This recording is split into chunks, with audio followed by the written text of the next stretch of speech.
Peace and blessings. Peace and blessings. Assalamu alaikum. Shalom. Welcome, welcome, welcome, everybody. We are back and we are live. Our topic today, the Horn Island tragedy, double standards, everything that goes into the mix of living in a black and white America. Some people say they don't even see race. I don't see how you can. This place was established by race, but let's get into it. Today we are here not to talk about theories, but we are here to talk about survival. We are here to talk about the reality of what happens when we send our children into majority white social spaces under the illusion that blind integration equals safety.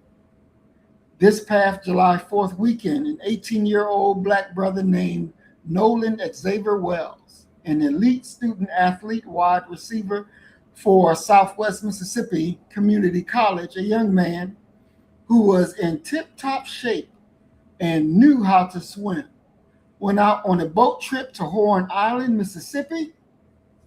He went there with three young white men whom he considered his teammates, his classmates, his friends. 2 days later, on Monday morning, Nolan's body was found washed up in the water. But those three white boys, they came back on the boat safely on the 4th of July, and they didn't just come back alone. They came back carrying Nolan's phone and Nolan's keys. On Friday, July 10th, Nolan's parents, Christine and Elmore, stood in Harlem at the National Action Network with attorney Ben Crump and Reverend Al Sharpton. They held a press conference because the Mississippi law enforcement apparatus immediately tried to take the path of least resistance. They tried to call it an accidental drowning. They tried to sweep it under the rug, but we have found out that the math isn't adding. I want you to look at the family. I want you to look at Ben Crump. I want you to look at this thing and understand that there's changes that must be made. There's decisions that must be made. And one thing that I want to get in right quick, Doc, this idea of not seeing race. Because as we watched the press conference, the mom said that her son didn't see race. To me, that's crazy as hell. What you say on that, Doc? You know, whenever I hear that type of talk, I've always considered it to be a misspeak. You have to see race, okay? I think that what people are attempting to say when they say that is, I don't ascribe any negative characteristics to you because of your race, because of your appearance. But that could be, although difficult to believe, but plausible. But to say that you don't see a person's race is pretty much one of the most demeaning things that you could say about a person, because in every way you're making the assertion that, quite simply, for me to accept you, I have to erase a major part of your identity and your experience. They see race. They just may not want to put negative characteristics to it. And I believe that people should begin saying it that way, instead of saying, I just don't see race. My son doesn't see race. He could describe what his friends look like. And if he can describe what his friends look like, they're not clear. So you see race. You just may not ascribe any negative characteristics to it. And Doc, I want to look at what 504 said. He said that his parents did him a major disservice. Um, and I agree with that. I think anytime that we don't teach our children, the proper race history and understanding race in America, we're doing them a disservice. We're not helping them. We're actually making them unprepared for the world once they step out those doors. What's your thought? I kind of disagree with that, and I'll tell you why.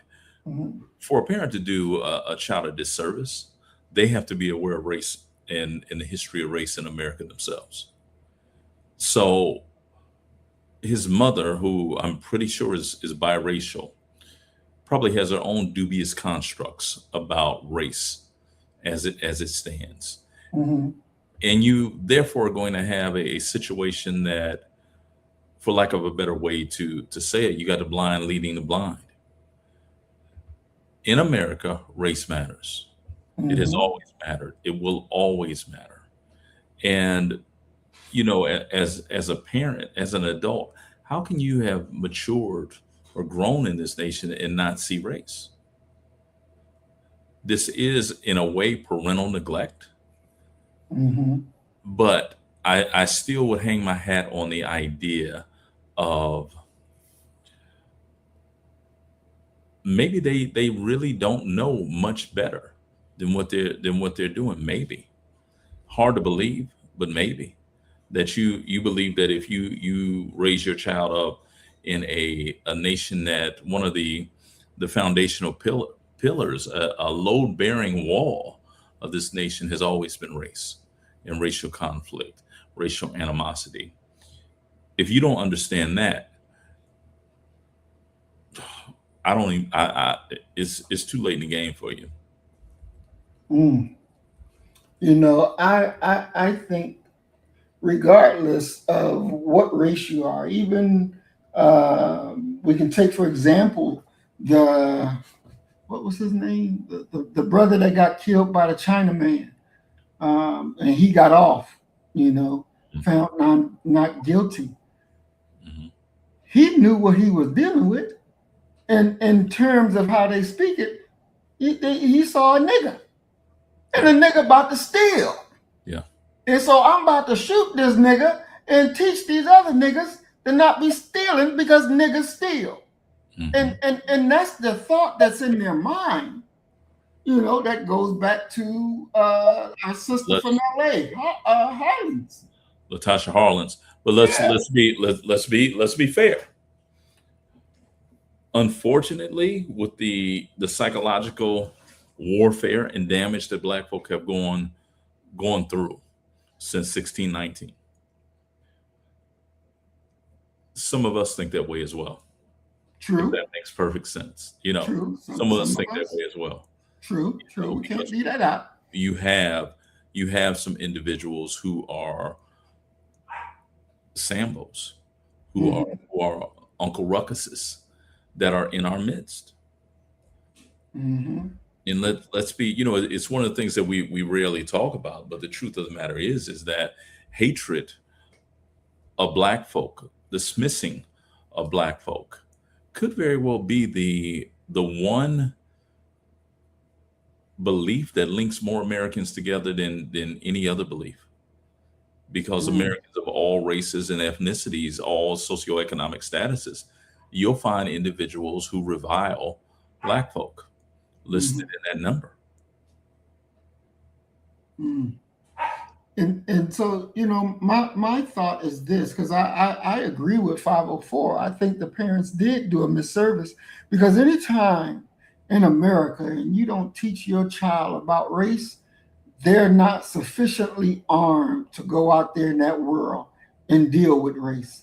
It's just like, if you remember a few years ago, we talked about it here, where this rich black man didn't want his son to be dealing with race. So he sent them upstate New York to a private school. Hmm. And the son was out walking to the store and came across some real, straight up crackers with their, Confederate flag waving and driving their truck. Hey nigger, get that nigger. And he takes off running and it just totally destroyed his whole capability of seeing himself was Mhm. shattered. And his pop, like, I was trying to get my son to safety. Yeah. But here he is in upstate New York, and this white trash still finds him. And now my son is told he don't even want to come outside no more. Mhm. And that's the thing that I'm saying. It's a failure of the parent to teach them the reality.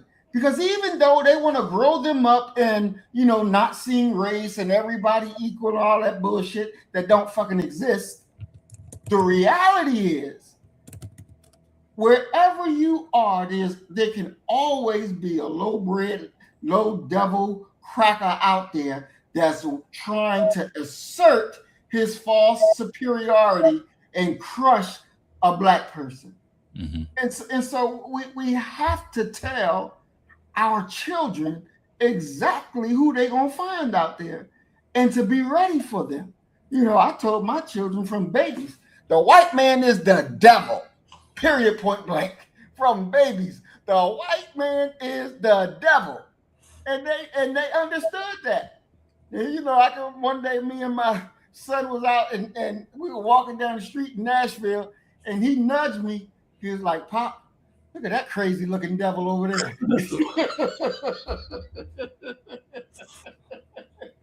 The thing is that when you're dealing with the idea and the concept of race and what it means, there are so many quote unquote adults who don't have an understanding of race. Mm, There's so many there. I come across so many people mm, who they find out that what I teach and what I research and what have you, and they want to have these discussions upon race in America. It's startling how little people know about race in America. I just presented at a conference mhm, probably about maybe a month ago, and I made this statement because I'm talking about the transition from pre-World War I to post-World War One, and we have the generation of the second Klan, and the second Klan was more concerned with European immigrants just coming mhm, off of World War I.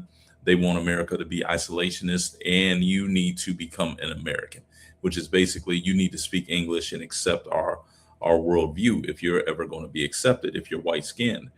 And I made that point, and I said, you weren't even white. And I was speaking to a gentleman who was Italian or something. I said, you weren't even white before World War I. Oh yes, I was. I've always been white. My people are white, and this and that. And I, mhm, I I'm like, sir, you weren't. And it took one of the other professors who was there to say he's right. You weren't white in 1919. Said now your people are trying to assimilate into being whiteness during that time, but you were not white. And so, here you have people who, in a nation that rests upon the idea of racial animosity, mm, and you know nothing about race. mm, You know nothing about black folk. You know nothing about white folk, if we're being truthful about it. What are you doing? mhm, And the idea for me that this young man's parents would attempt to have him talking about, don't see race and this and that. You're setting him up for a very rude awakening that he may not survive. mhm, And that's really what it comes down to. And if mhm, you're if you don't prepare them, if you don't prepare yourself, I think it is in many ways a dereliction of duty to give birth to a black child without any understanding of what race is and what they're going to be facing in their mhm. lifetime. Exactly. I definitely agree. I was thinking, Doc, the other day, I was like, well, looking at the report on the black family, Mhm. where they wrote that, black people will be looking and expecting for this new equality and he was like, unless America make a serious change to address it, Mm-hmm. it ain't gonna happen. It's not gonna happen, and for generations to come, it still ain't gonna happen. No. And we're 61 years from that time, Mm-hmm. and the cry is still the goddamn same. Yeah. So when they wrote that report, they were spot on in understanding and realizing. And Daniel Patrick Moynihan. Yes, Yeah. yes, that he was right on understanding race, and as he calls the wicked virus that is in the American bloodstream. Yeah. He was right on point with it. Yeah. And it just really makes me look at those black leaders who didn't like what he said in the report and said that it was not a good report. Mm-hmm. Like, well, what were they thinking? What were they looking at? Because it seems to me he was spot fucking on, and they must have been drinking some damn Kool-Aid, trying to say, yeah, we are one, and that ain't the case. Yeah, but at that moment when the Moynihan report comes out, you got to remember you're talking about the mid '60s. Mm-hmm. And you're going to have in '64, your LBJ is going to sign the Civil Rights Act. '65, he signs the Voting Rights Act, and we're going to move towards this thing called, which really was Black reparations, affirmative action.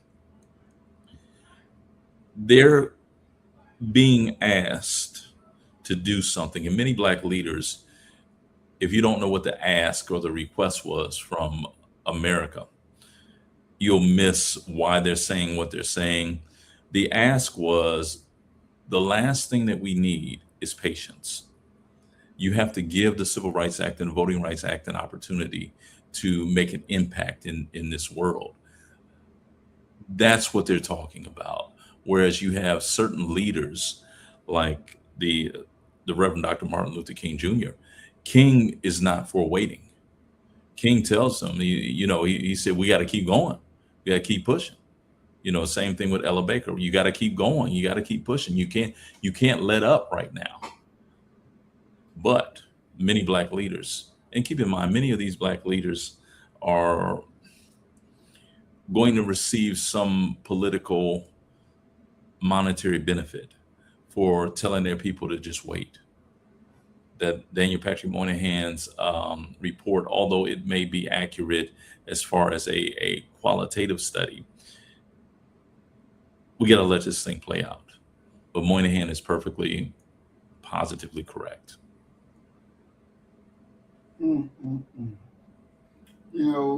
Brother Willie says that he saw race, but he ignored it.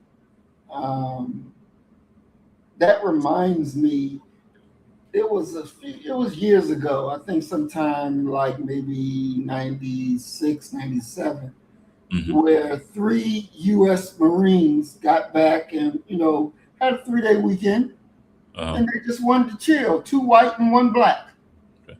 Well, can you hold that thought? Because I got a question that Sure. I don't want to lose for you and Brother Willie Rivers. When you say he saw race, are you talking about the physical appearance of these folk, or are you talking about race from the standpoint of how they are and how they've been historically? You get what I'm asking? When we talk about race, are we talking about a physical descriptor, or are we talking about something that is tied into history, into behavior, psychological patterns, and things like that? And that's for you and Brother Willie. He definitely can type. Brother, go ahead and type in his answer. We gotta get to a point where we got people calling in, man. Exactly. The thing for me, I think it's both. I think that he does see that the dude is white, and and because he is still in school, he knows about slavery. He knows about what these folks have done to us, and by him living in Mississippi, Yeah. he know what went on. So I agree with Brother Willie that he knew, but he ignored it. He ignored it. And, he ignored it to his own peril because So you he cannot so you ignore it. so he recognizes their skin color, but Hmm. he ignored the um the history and Exactly. the predictable behavior. Okay. Exactly. Yeah, I can roll with that. Definitely. And so the three soldiers or Marines, Hmm. they went out camping, and they had the bonfire going, and next thing you know, the black one wound up dead with his damn head cut off. Now they got to explain how the hell their friend, all three of them go out there, but only two of them come back, and the dead one is the black one. And not only is he dead, but his fucking head is cut off.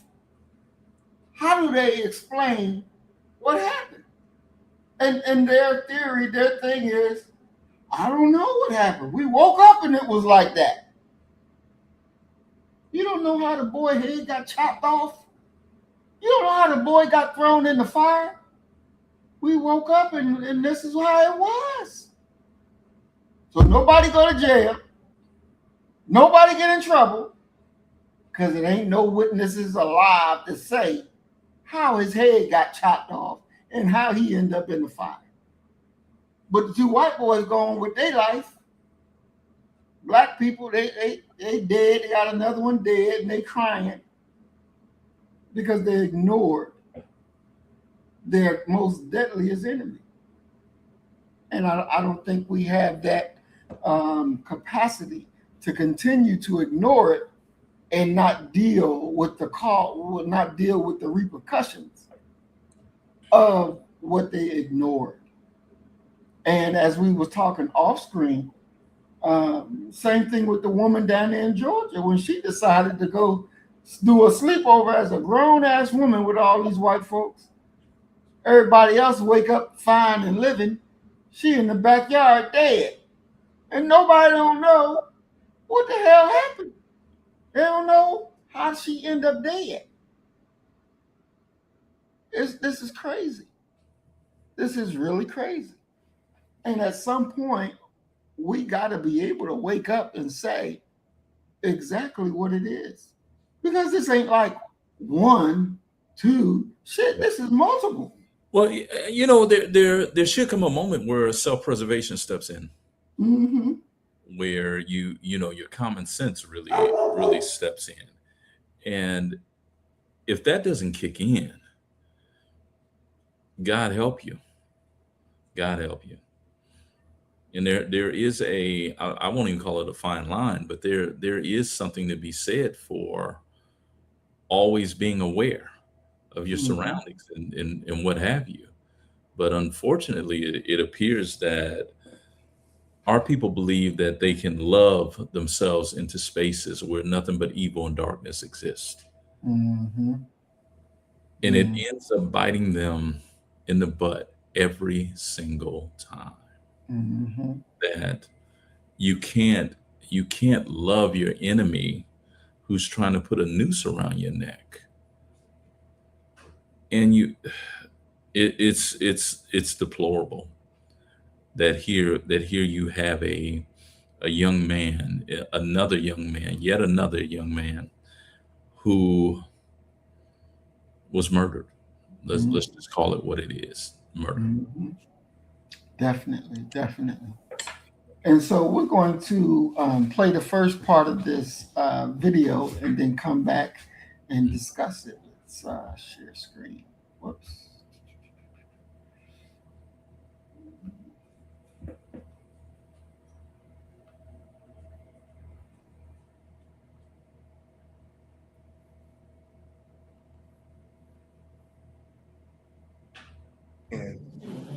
On a boat with a young white man.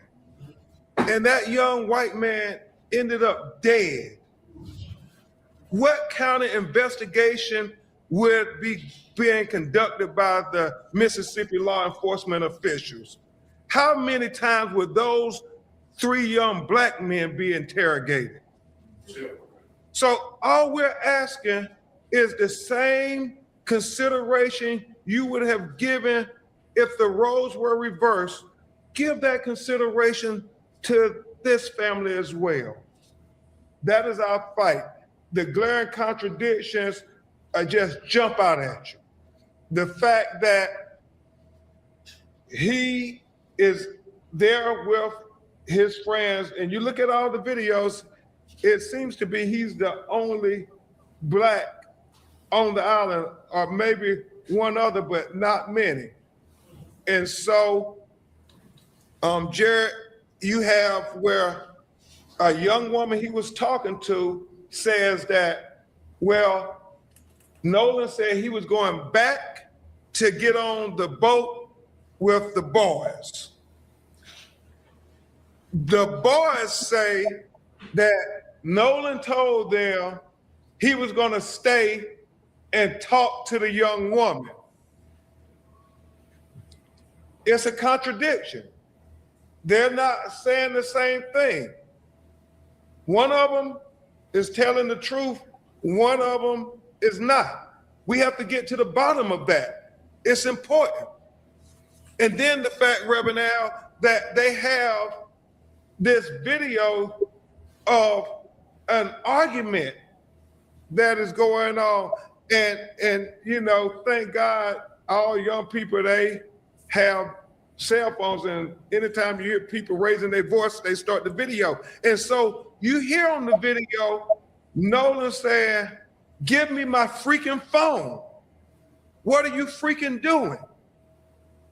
And that becomes even more relevant when you think about the story that they are presenting, that Nolan chose to stay behind. That's what they're saying. But his phone, he wouldn't take that with him if he's going to stay behind on the island. I mean, we're talking about an 18-year-old kid. What teenager would leave their phone behind if they're going to stay on this island? What teenager wouldn't take their phone? And so it's not adding up. It's not adding up at all. The fact, as Reverend Al said, you know, they didn't take his phone with them. His mother, when she finds out that her baby is missing, they start trying to track the phone. The GPS the phone, they've used Life 360, and they discover that, well, the phone is on land. The phone is on land, but you said he went missing on the island. And so it's not adding up. And so they go get the phone. And you hear her tell herself, when her and her sister start going through his phone, Jared, they realize that there are deleted messages, so they're trying to figure out, well, why are there deleted messages on his phone? I mean, it becomes relevant when you start putting everything together, where we can't just say, oh, there's no instance of foul play. We're going to get to the truth one way or the other. The fact that, and this really makes no sense to me, Reverend Al, this notion that where he drowned, y'all have, I'm sure, seen all the videos out there. I mean, if he's drowning, nobody sees him drown. Nobody offers assistance. Nobody tries to help him. I mean, obviously, he stands out. He's, I think, the only black person I saw when I'm looking at the videos. And if you see him drowning, you mean nobody is going to try to help him? It's not adding up. It is not adding up. And that's why the family, at their behest, we had an independent autopsy. I'm going to stop it right there, Doc, and come and talk to you about it. So as you can hear, we've been talking about, the two different stories. Somebody's telling the truth, and obviously somebody is lying. What teenager leaves their phone and say, okay, I'm gonna go ride on the other boat, but I'm gonna leave my phone and keys on this boat? No, no. I mean, if the video captures him saying, "Give me my effing phone," what are you effing doing? Mm, There was some there. You don't get there amongst friends um, easily. So some things mm-hmm, were definitely going on. Some things had already occurred then mm-hmm, and there. It's not too much to say that they baited this boy out there mm-hmm. and had the entire time intentions on doing him in. Exactly. As difficult as that is to comprehend, especially for those who refuse to believe that there are people who are just 100% evil Mm-hmm, and will take whatever shot they get at doing someone in. And it doesn't just have to be a black person. It could be a mm-hmm. female. It could be, there are some people who just are not right. And Exactly. it's one of the reasons why we have to remain vigilant at every turn, because Mm-hmm, failure to remain vigilant at every turn equals the loss of your life, especially when you're playing all these away games. mm-hmm, You feel you can go anywhere and you're going to be safe in this and that. You're going to just live a little. There's mm-hmm, something there's something dangerous about that. Doing that here in America. mm-hmm. Exactly. It really is. It really, really is. And Ben made a good point when he said, if the roles was reversed and it was one white kid that went out with three other black kids, and the black ones come back and the white one don't, they'll be up down at the police station all night till they get something out of them. Yeah, the thing is that I think that several things. One of them is all we're asking for, all we've ever asked for, is to treat ours in every circumstance the same way you would treat yours. That's what we're asking for. Investigate this young man's disappearance the same way you would investigate a white person's disappearance. Mm-hmm. Reminds me of, remember the Samuel L. Jackson movie, A Time to Kill? I want to say it's a Grisham novel. And the attorney gives this impassioned speech at the end, and he asks everyone to close their eyes. And at the very last moment, he said, "Now just imagine that she's white," because it was a trial about a black girl who had been abducted Mm-hmm. and raped and brutalized. We need those types of things. That's one thing. The other thing is, quite simply, this is yet again a consequence of our people not being politically engaged and politically astute. Mm-hmm. Regardless of how you want to look at politics and the political process and what have you, the truth of the matter is that voting matters, Mm-hmm. because in every way, voting is going to determine who's going to put the emphasis upon one case over another case. Right. And what you want are, at worst, people who are unbiased. At best, you want people who are on your side of the fence. I vetted for a black newspaper down here in Houston, African American News and Issues. I had to vet these political candidates, and one of them was Kim Ogg, who actually ends up becoming the Harris County DA. Mm-hmm. And I asked her, I said, "So why should we support you?" And she said, "Because you want someone like me making that decision on who should be charged and who shouldn't be charged. And if they're going to be charged, what the level of the charge should be." And that really impressed upon me that depending upon who's in that seat, be it the sheriff, be it the constable, be it the DA, what have you, they're going to have a lot of say in regards to how resources are allocated and what the law enforcement officers are going to be doing and pursuing. Mm. Wow. You know, I'm glad you brought up the movie A Time to Kill. Because do you remember when the little 10-year-old girl said to her daddy, I was calling for you, daddy? Yeah. That, Doc, I am not lying. When she said that, my heart just broke. Yeah. My heart just broke because, I'm like, my God, if that was my daughter, Hmm.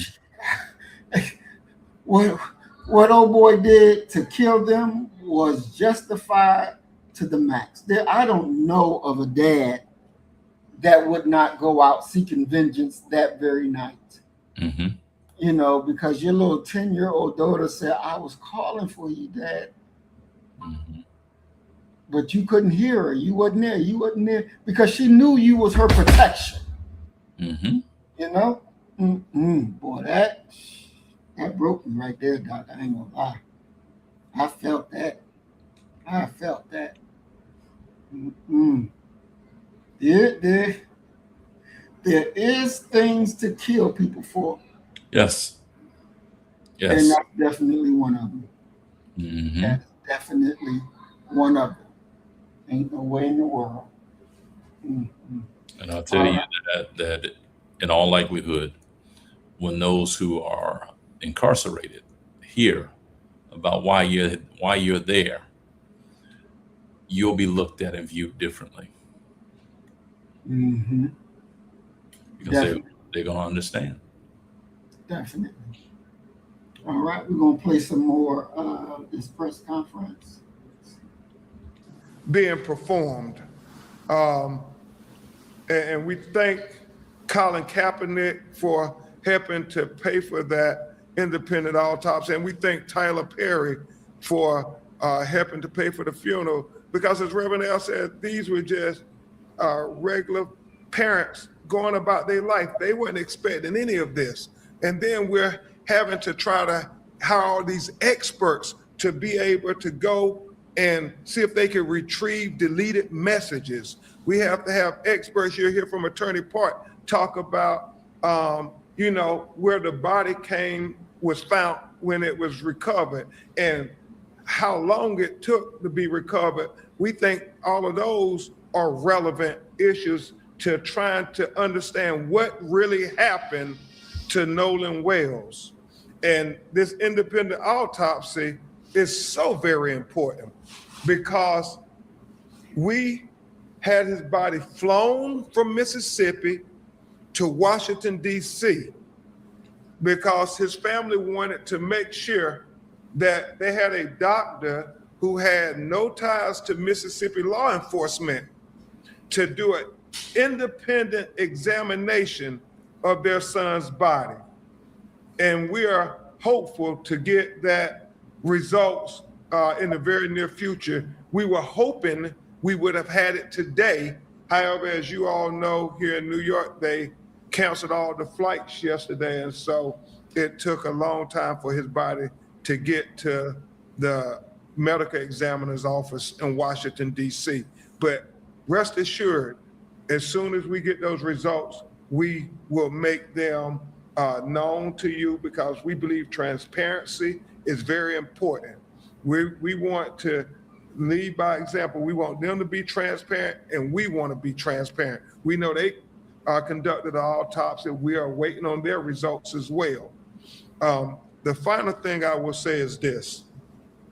If there are any people who are on that island, any young people who recorded videos, who witnessed things, who may have saw Nolan at any time on the island, please, please, please let us know. Please call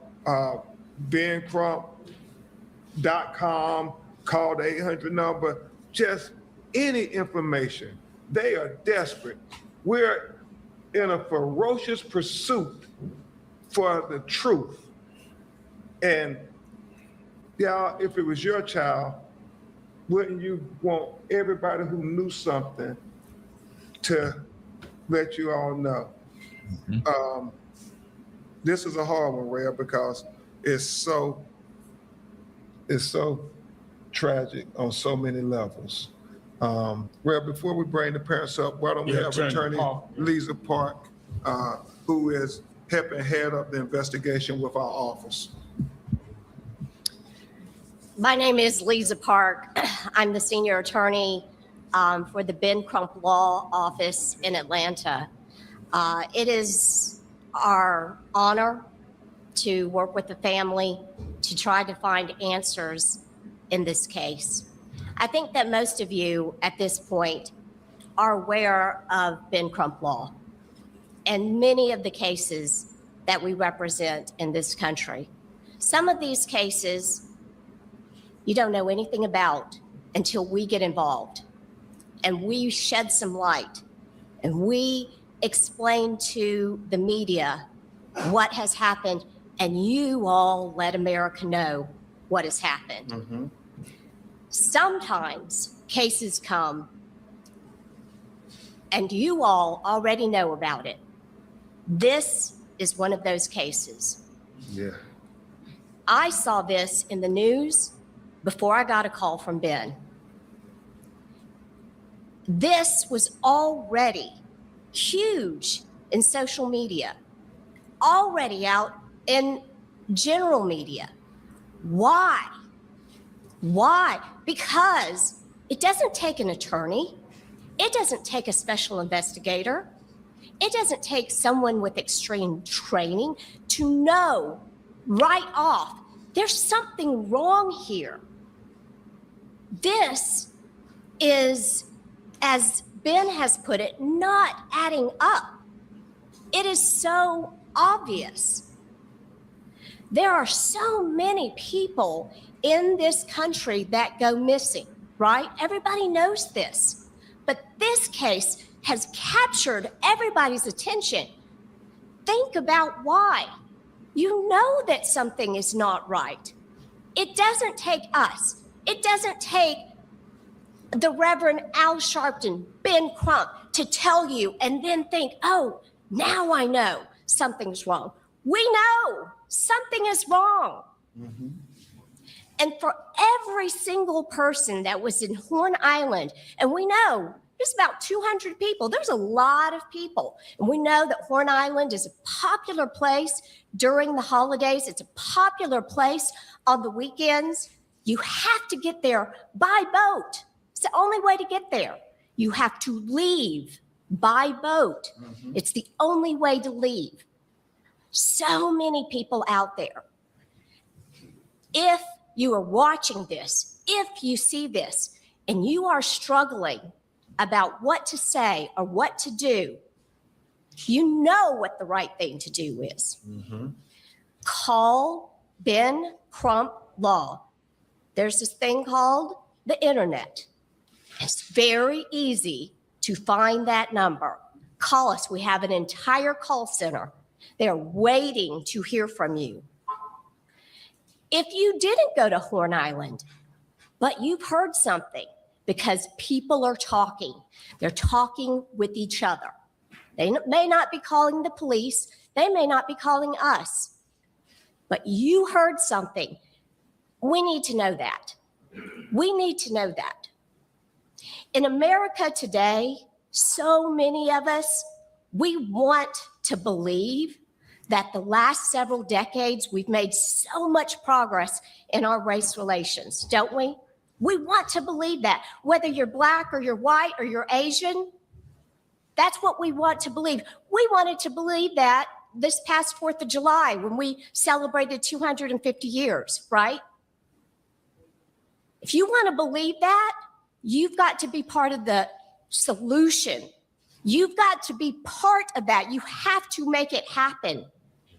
And if you have information, please call us. It is incredibly important.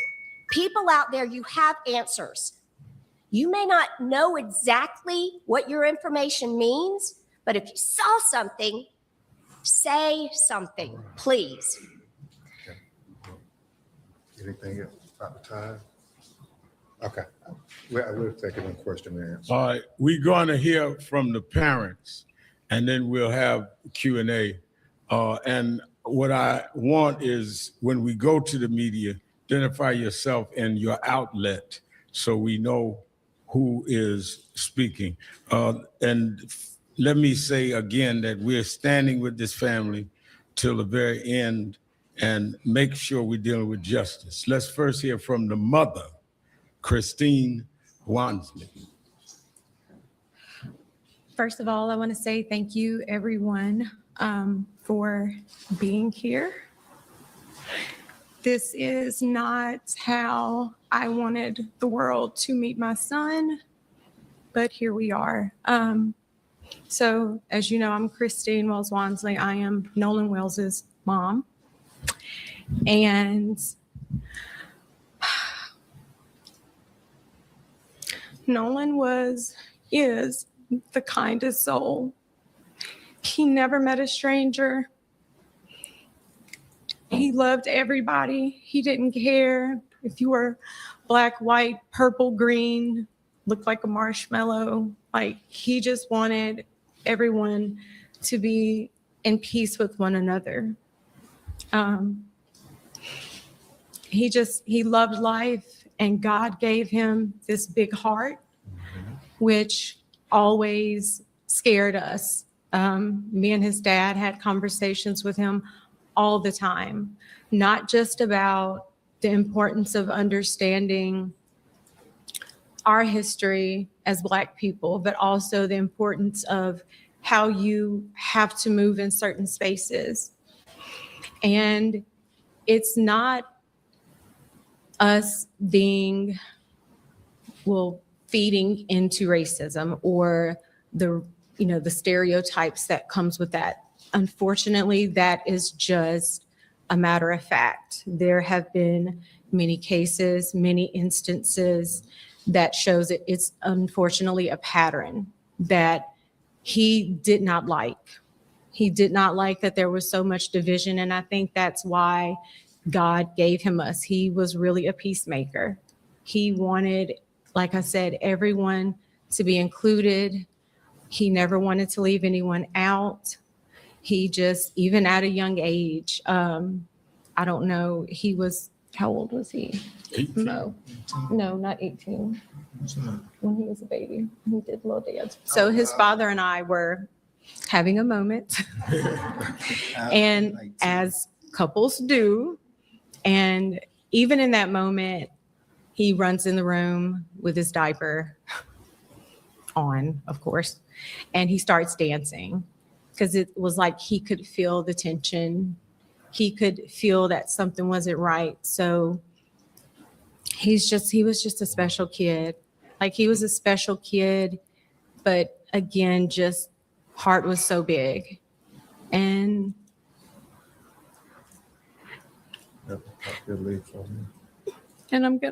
we're gonna miss him dearly.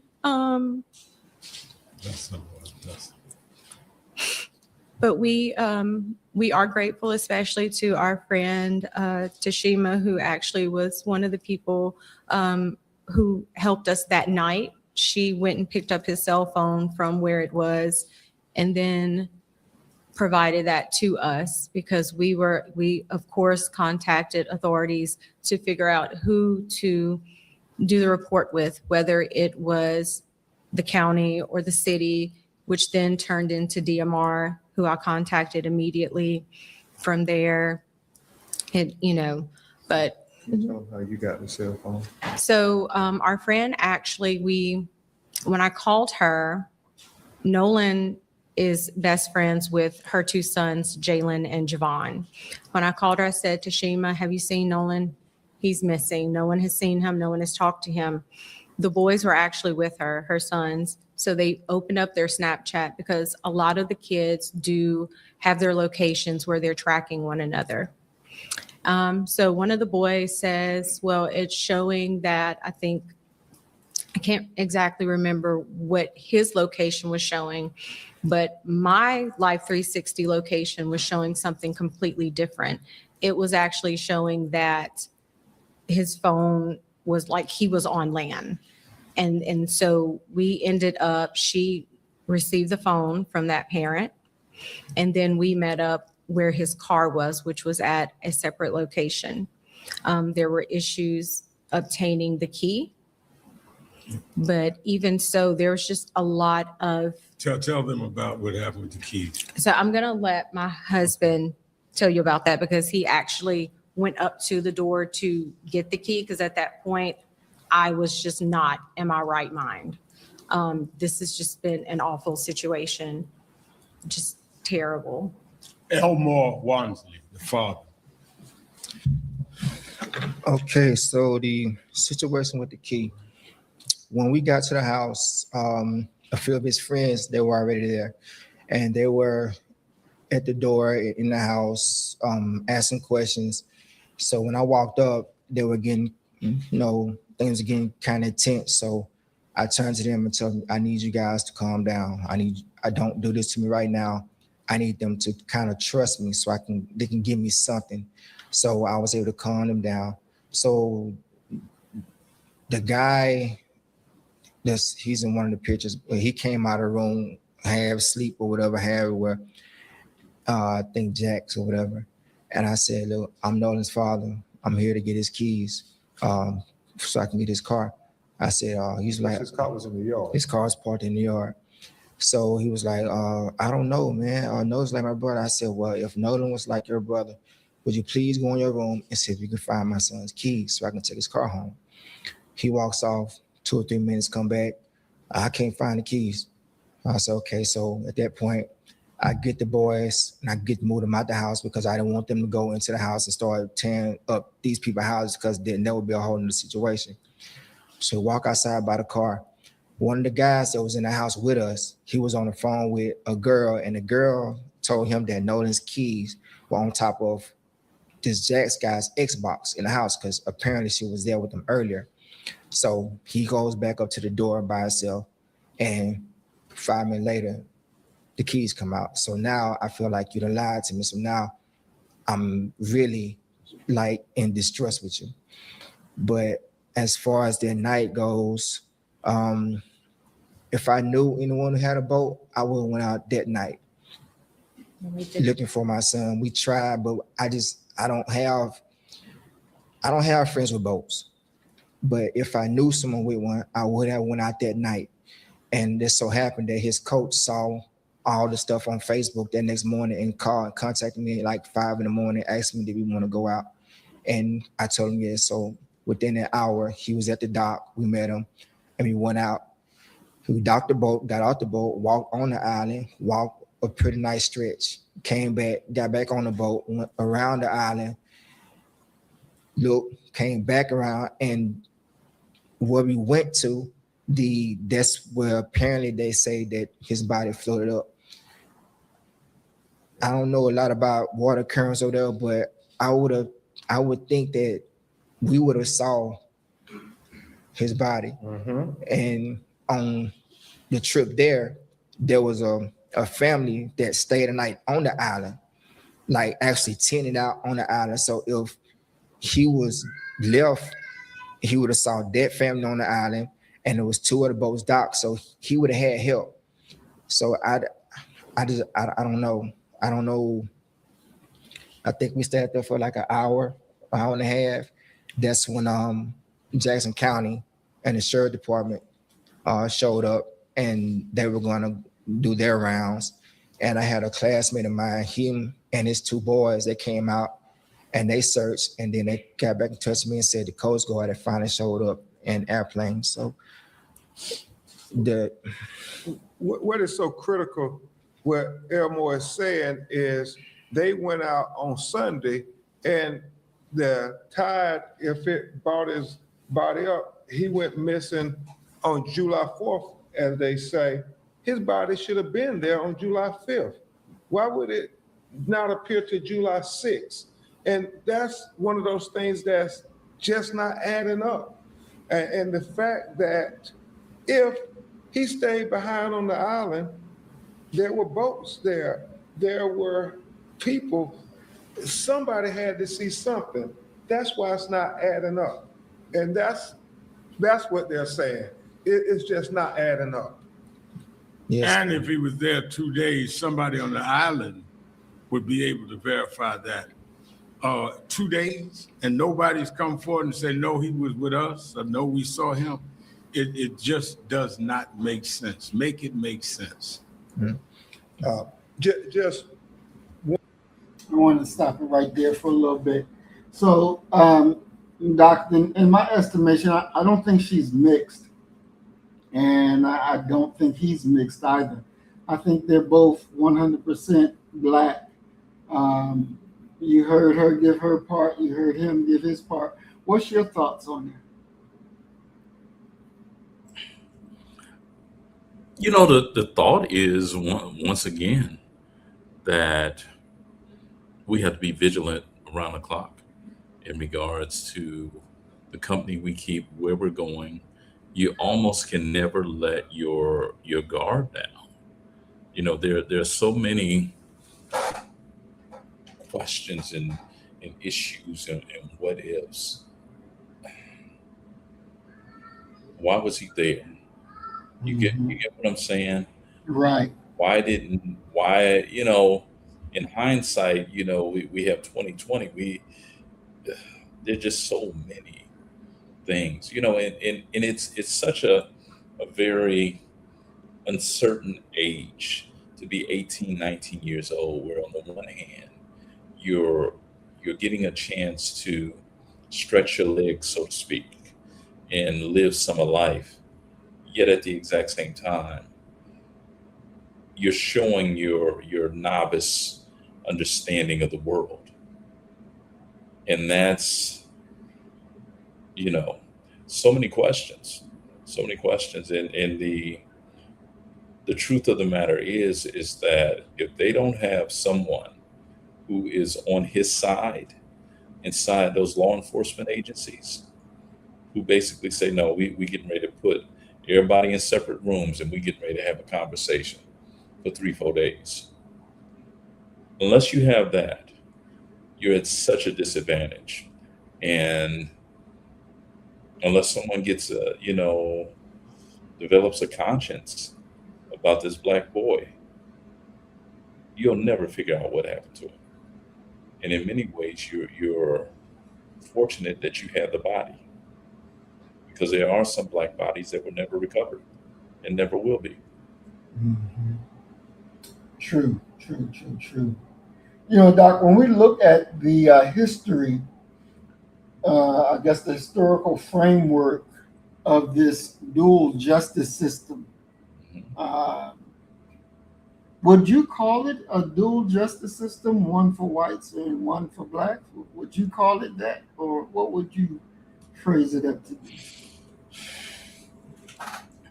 First thing, I have a problem with the use of the word justice system, because ultimately, when you're talking about justice in this type of situation, what's just would be whoever killed this young man would take his place in the grave, and he would be brought back to life so that he can live his days with his loved ones. So justice is not a part of it. What we have is a criminal punishment system that is unjust along not only racial lines, but also along economic lines. Because let's be very clear, this discussion may not even be happening had you not had Kaepernick and Tyler Perry step in with significant money. Go back to the O.J. Simpson case. As Chris Rock put it, if he was Orenthal James, the bus driver, we would have never heard of it. Right. But because he's able to have some money behind him to begin to poke and prod at the evidence and point out these inconsistencies, things matter. So I think that the so-called criminal justice system that we have in America is one that is heavily and seriously flawed. I mean, come on, let's be honest. The person who is sitting in the Oval Office right now has been convicted over and over and over again and hasn't spent a day in jail. Money can smooth some things out. Always has and always will. Mm, mm, mm. Interesting. Interesting. You know, and I guess when we look at it historically, has there ever been a case where justice actually worked on our behalf?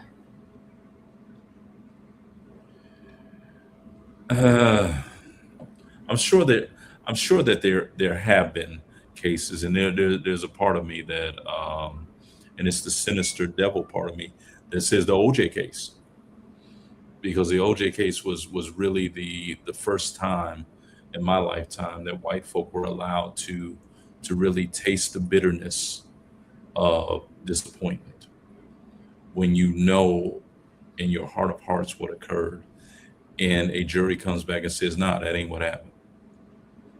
Mm. I'm sure there have been other moments where the criminal justice system worked for us, but by and large, you're at an extreme deficit and disadvantage when you're black, especially if you're black and poor. Having one of those, being black or being poor, is a major strike against you. But if you got both of them, oh, you in trouble. Okay, so I would imagine that there have been some cases, but I wouldn't trust it.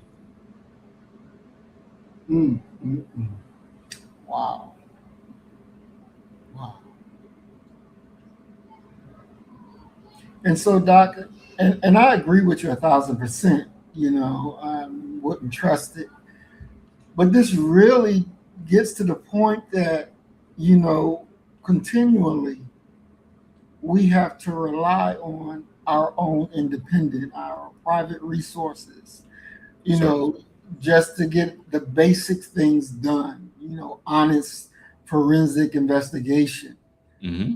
Um, you know, like you said, if they didn't have access, or if Tyler Perry and, you know, the others didn't have access to do what they did to help this case, Yeah. it would be a closed book that, you know, he accidentally drowned and killed himself. Yes, because that's what the autopsy said. Mm, mm, Make no mistake about that. That's what the official word is. And when the official word comes down, what more do you want? You know, we had the autopsy, and released that autopsy report, and there you go. You know, you can wipe your hands clean of this situation now. And mm, that's just that's how it works, unless you got some money. And the idea of having some money, it works in both ways. It can money can serve as a extreme help in regards to you being exonerated, and it can work as a extreme help in regards to you never being charged. mm, mm, So much of, I mean, anytime that you factor in there, the human element, anytime you put that in there, you're gonna have some problems, because people are going to do what their hearts tell them to do sometimes, what their wallets tell them to do sometimes. Rarely, dealing with humans, rarely do you have humans who are strictly out here trying to do the good, making sure every angle is going to be represented, every person is going to be taken care of. That's rare. You know, I would feel personally, you know, I would feel better if I was being judged by a group of dogs than I do humans. I trust the judgment of dogs more than I would trust the judgment of humans. And as crazy as that sounds, it's the truth. Because when you put man in you inject man and everything that he is into these situations, you're courting disaster, if we're being honest. mm, mm, mm. Because man can be swayed, and let's be very clear about this. man is definitely interested in improving his personal position. And that personal position that we're talking about is not a judgment by God. It is more so a earthly improvement, a worldly carnal improvement. Wow. We're going to play this update really quick so we can hear what the new update is on the case. Nolan Xavier Wells, the 18-year-old student athlete from Ocean Springs, Mississippi, has quickly drawn national attention. What happened on Horn Island? On July 4th, 2026, Nolan, a wide receiver for Southwest Mississippi Community College, went on a holiday boat trip to Horn Island, a barrier island off the Mississippi Gulf Coast, with 3 high school friends. According to a statement from a local chancery judge whose son was on the boat, the group left the island around 4:30 p.m. due to a malfunctioning bilge pump. They claimed Nolan chose to stay behind on the island, with the expectation of getting a boat ride back to the mainland with another group. Nolan never returned home. Following a massive multi-agency and volunteer search, his body was discovered by a U.S. Park Ranger on July 6, 2026, near the northwestern tip of Horn Island. Local authorities initially stated they suspected accidental drowning, with no immediate signs of foul play. Contradictions and missing evidence. Nolan's family and community members immediately questioned the official narrative, pointing out major inconsistencies in witness accounts. The phone and keys. Nolan's parents noted that while Nolan was left on the island, his cell phone and car keys somehow returned to the mainland without him. Family members had to track down the phone themselves, and a video surfaced from the day where a voice matching Nolan's can be heard demanding, "Give me my freaking phone, what are you doing?" The swim factor. Family and advocates have heavily questioned how a young, highly conditioned college athlete who knew how to swim would simply drown in those conditions. Identification. Due to the condition of the body, Nolan had to be identified using dental records, which typically happens when visual identification or fingerprinting isn't possible. Independent autopsy findings. Civil rights attorney Ben Crump was retained by the family to launch an independent investigation. Activist and former NFL quarterback Colin Kaepernick stepped in to fully fund a private, independent autopsy conducted by a forensic pathologist in Washington, D.C., completely outside of Mississippi State Network. The private forensic findings sharply contradict the initial municipal overview. Factor. Official state initial view. Independent autopsy findings. Time of death. Estimated around 11 p.m. Narrowed to between 1:30 a.m. and 2 a.m. Physical trauma. Superficial bruising attributed to a fall. Defensive wounds identified on the forearms and hands. Toxicology. Standard screen returned negative. Advanced screening flagged trace sedatives previously untested by public labs. The private forensic results point to a physical struggle, shifting the focus away from a simple accidental drowning and toward a much more complex criminal timeline. Current status. As of mid-July 2026, no criminal charges or arrests have been announced by law enforcement. Jackson County Sheriff John Ledbetter has stated that the department is running a very active investigation and has urged the public to refrain from spreading unverified rumors or AI-generated misinformation circulating on social media. Ben Crump and the Wells family continue to push for absolute transparency, demanding that local authorities secure all raw, unedited footage from anyone who was on Horn Island that weekend and review the new physical evidence brought to light by the independent autopsy. All right, we're going to play one more because a friend or double friends came up and said what they said. So let's listen to this real quick. Triseston Shepard, a childhood friend of Nolan Wells who was on the boat with him, publicly came forward on Good Morning America to address the viral video and the rumors surrounding Nolan's disappearance. His core statements include, "That's me yelling." Shepard stated that the viral video, heavily cited by internet sleuths and attorney Ben Crump, where someone is heard screaming, does not depict Nolan Wells. Shepard explained that the voice in the video is actually his own. He noted that Nolan was not even on that part of the island at the time. The context of the altercation. According to Shepard, there was no argument about a cell phone in that video. Instead, he was yelling at a friend, Javon Williams, and a family member who were physically restraining him from continuing a fight with a completely different person, a stranger who had started an altercation with him. Why Nolan stayed behind. Shepard reiterated the narrative that Nolan chose to stay behind on Horn Island voluntarily. He stated that Nolan had met a young woman on the island that day, really liked her, and wanted to stay behind to continue hanging out with her. Denying foul play, strongly pushing back against the online backlash and allegations of foul play, Shepard stated, "We did no wrong here, and we don't understand how we're getting so much hate behind us. We all cared about and loved Nolan, and nobody wanted to see Nolan die." He expressed frustration with people trying to spin a narrative that isn't true. The Jackson County Sheriff's Department confirmed that all the friends who traveled with Nolan that day have fully cooperated with law enforcement investigators. You know, Doc, I don't know. I don't believe it, but you know, who knows? I wasn't there, but the mere fact that they hid the phone, they hid the keys, they deleted the messages and the Snapchats from Nolan's phone.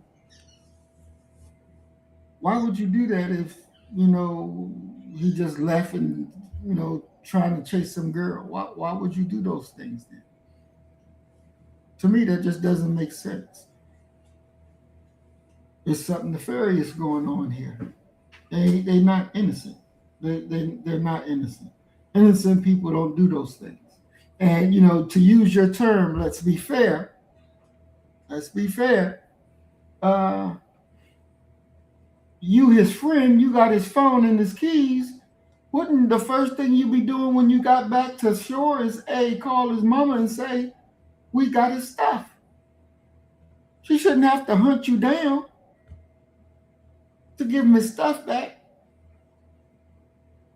Your thoughts, Doc? That something is wrong.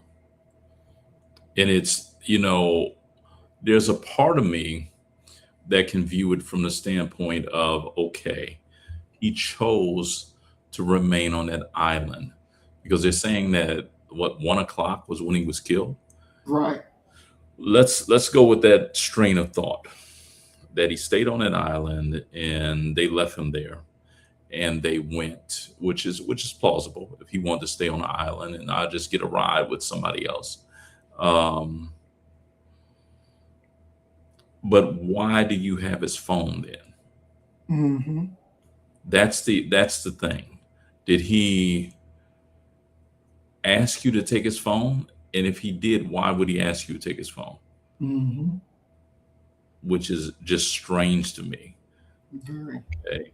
Now let's say, you know, I would like to go forward and say, well, let's look at another scenario. But to be honest with you, I don't think there's a reason to look at another scenario. Something happened amongst that quote unquote so-called friend group. Mm-hmm. And he came up dead. I say that with the understanding and with the allowance of, quite simply, it isn't necessarily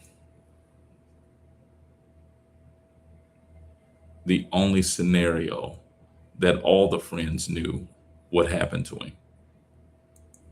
Some of them may not know. Highly unlikely, but it is possible. It is plausible.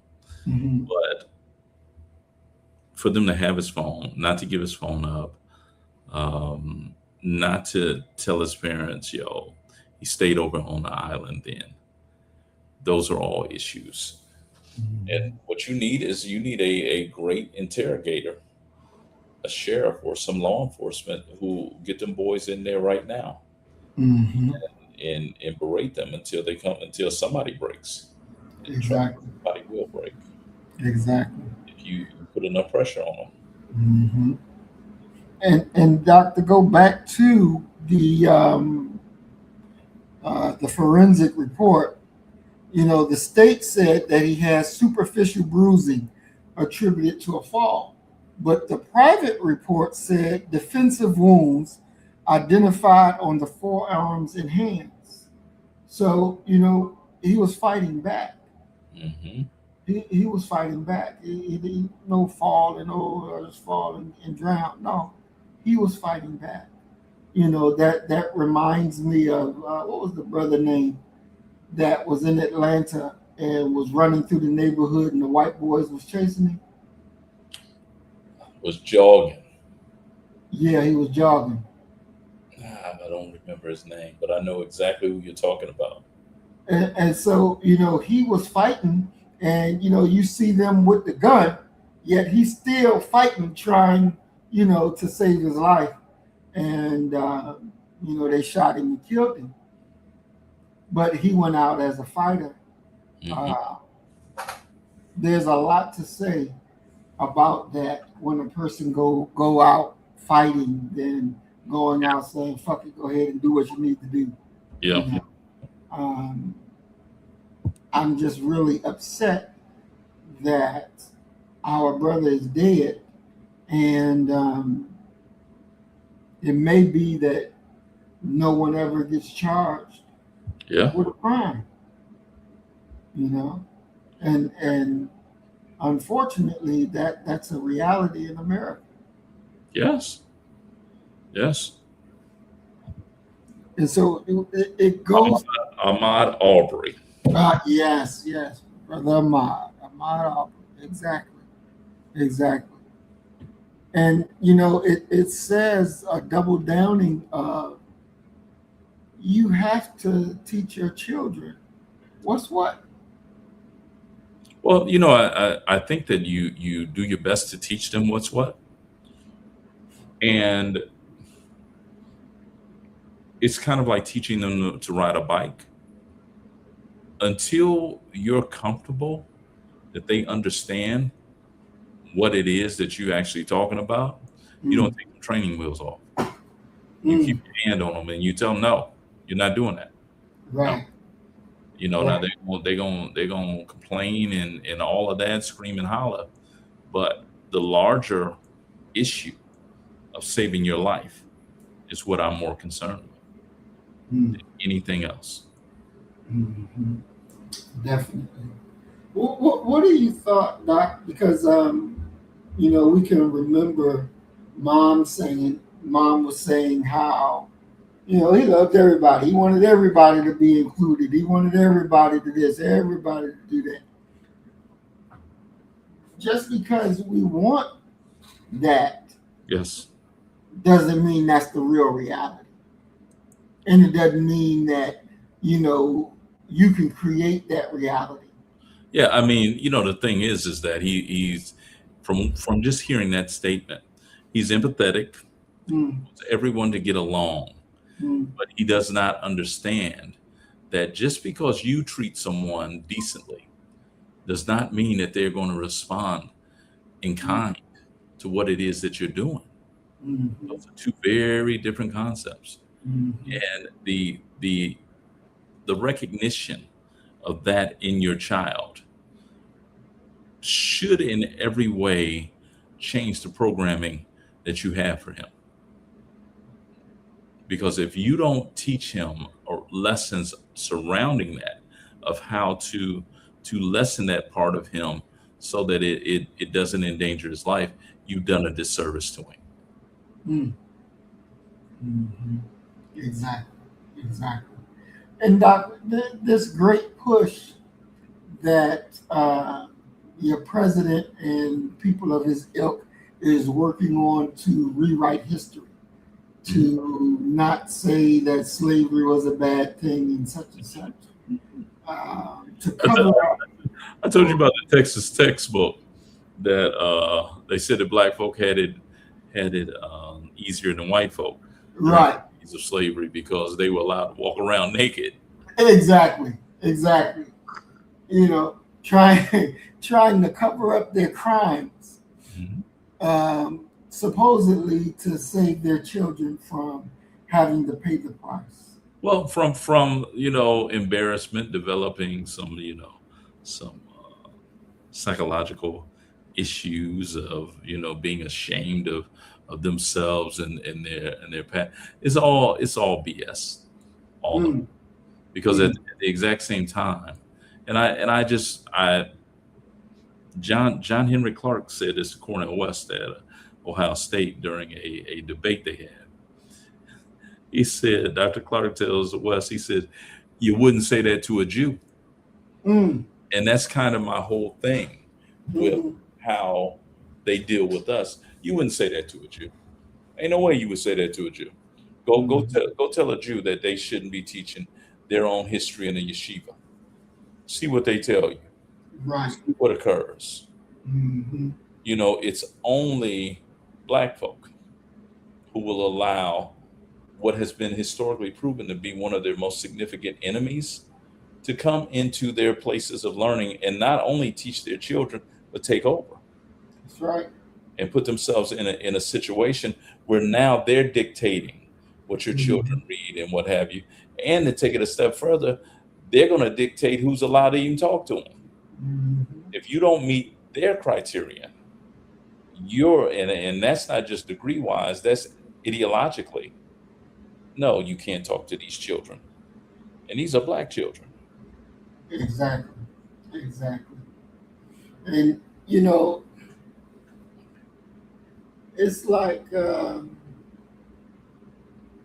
same part, so many things, so much is going on in Mississippi now, where you had Mississippi police in Senatobia, right outside the city that I was in, arrest a 10-year-old boy for going to the bathroom on the side of the car, you know, using the car to block him from being seen, but he used the bathroom. He had to take a leak. And they arrested the 10-year-old boy, took him to jail straight up, handcuffs behind his back, and took his behind to jail. And the police get on there and said, you know, the officer did his job. Yeah. They didn't see anything wrong with that. This is a problem. You have it where another police officer, mother was, quote unquote, said she was stealing diapers from Walmart. Mm-hmm. Police see her running, he starts shooting. She didn't have no weapon. The police wound up killing a baby, her Black baby. And, you know, so as of now, they're saying that there was no crime. How in the fuck there was no crime? You just take your gun out and just start shooting? And nobody's shooting at you? Yeah, but that takes us definitely back to what we were talking about earlier. There is somebody or somebodies on a committee, on a board, it might be the DA, it might be the sheriff, what have you, who makes that decision, that determination. And when their interests are closely aligned with the shooter, yeah, what do you think you're going to get? And the problem that we have as a community, because we're not politically organized and therefore don't have a really viable strategy in regards to responding, what you going to do about it? You're going to go out and protest and yell and scream and holler? All you're really doing in many ways is allowing them to get more overtime. Exactly. Get organized. Get your stuff together and be able to strike a blow. You know, you can say whatever you want to about Ben Crump and even Reverend Al Sharpton. But one of the things that you can't say is that they don't have a institutional presence, an organizational structure that can come out and can address some things. I mean, think about the ability to have, you know, either reach out to or for him to know to reach out to you, Colin Kaepernick, Tyler Perry. You know, it's institutions and families that Black folk, independent Black institutions that serve Black folk and families that is needed above any loudmouth rabble rousing that goes on. Definitely. You know, in thinking about how this could have been prevented, I think it's three things that we have to have. One, we have to never isolate ourselves. Mm-hmm. You cannot go into remote or isolated majority white spaces without a collective presence that has your back. You know, you remember, Doc, where the white folks and the one Black boy was out there walking through the woods And then some other group of white folks saw the black boy, the grown man, not a little boy, but grown man, started talking yada yada yada. Next thing you know, boop boop boop boop.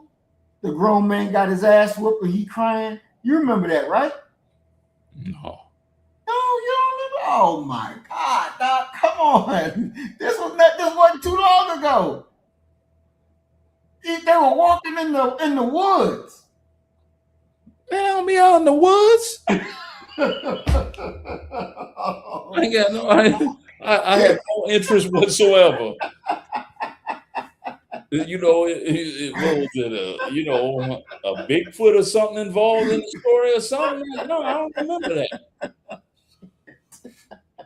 No. Oh, damn. I'm with you with Ahmaud Arbery.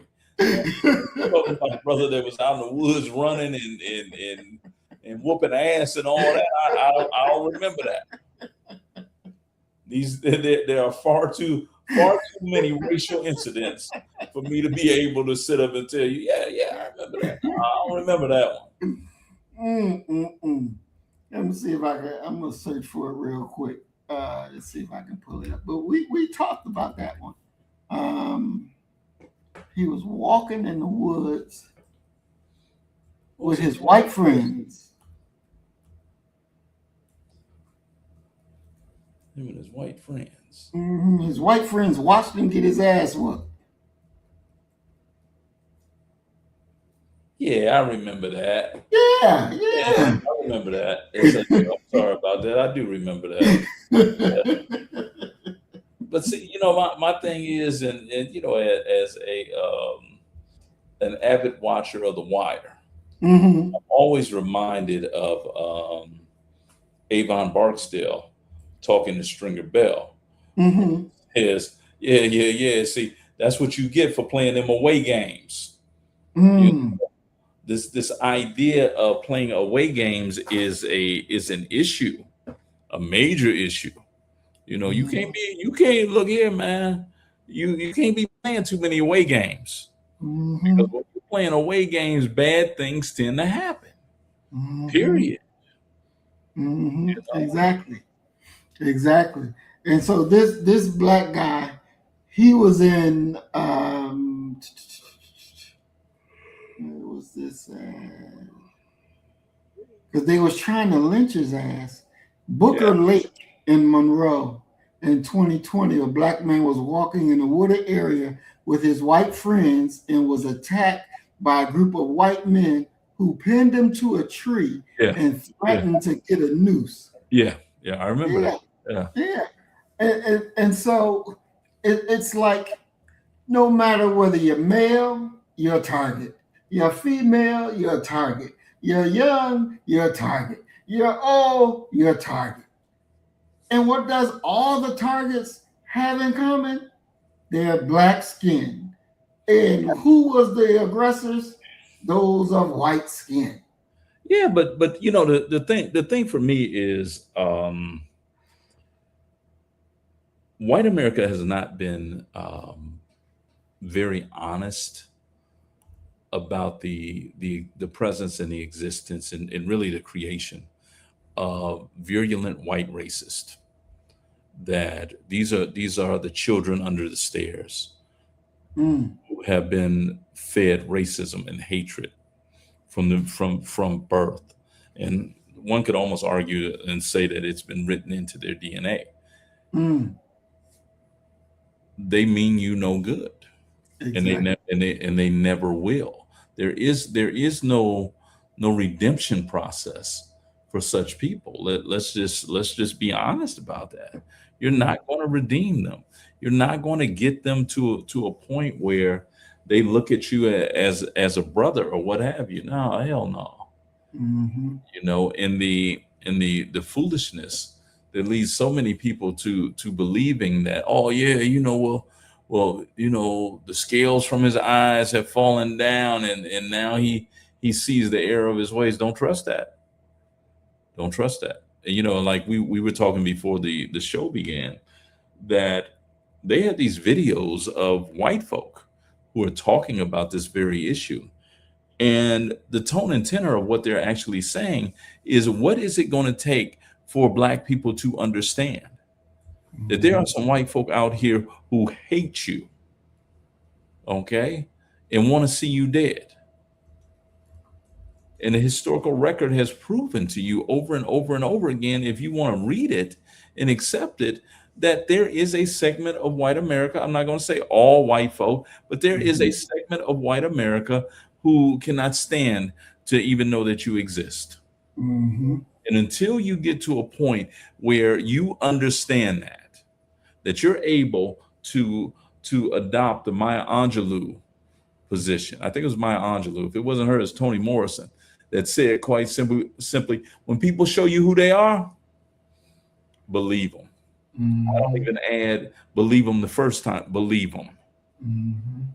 This idea of redeeming people and showing them your humanity and hoping that they pull up off of the devolvement of evolution that they've gone through as people. And they will one day love you and support you and hug you and things like that. That's preposterous. Exactly. Exactly. You know, I found a little clip I'm going to play really quick of the Black dude who almost got hanged at the beach. Just a refresher for everybody to see.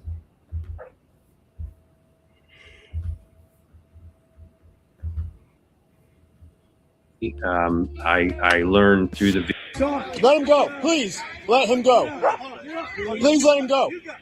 We're going to as soon as you let him go. I'm going to. Wait a minute. Hold on here. Wait a minute. Now, Doc, I'm sitting there, I'm thinking this one right here was trying to help the Black man down here. But she on this dude's side. Yeah, they giving him the help they think he needs.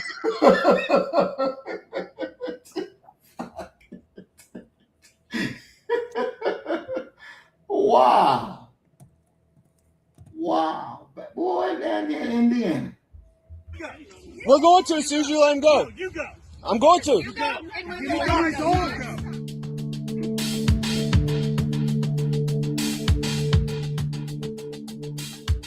I'm John Hamilton. I'm the mayor of Bloomington, Indiana.